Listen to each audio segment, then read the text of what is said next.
Hi అండి, నేను మీ అందరికీ మరొకసారి ఎందుకు వచ్చానంటే ఈ వీడియో ద్వారా మా యొక్క బ్యాగ్ యొక్క మోడల్స్, అలాగే మన జూట్ యొక్క ప్రత్యేకత అవన్నీ మీకు చెప్పడం గురించి నేను వచ్చానండి.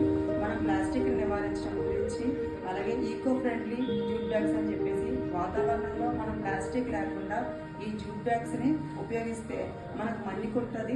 అలాగే జూట్ బ్యాగ్ అనేది తరతరాలు కూడా మనకి ఉంటుందండి. ప్లాస్టిక్ వాడకుండా ఉంటే మన ఆరోగ్యాన్ని మనం కాపాడుకోగలుగుతాం. అదేవిధంగా మేము తయారు చేసే మోడల్స్ అన్ని మీకు చూపిస్తాను. బ్యాగ్ చూసారా, చాలా స్మాల్ సైజ్గా ఉంది. స్మాల్ హ్యాండ్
వర్కిస్తూ ఎంతగానో ముందుకు సాగుతున్నాను. మీ అందరూ కూడా నాకు సపోర్ట్ చేస్తారని, మీకు ఏమైనా ఆర్డర్స్ అవి కావాల్సిన కూడా ఆర్డర్స్ అవి చెప్తారని,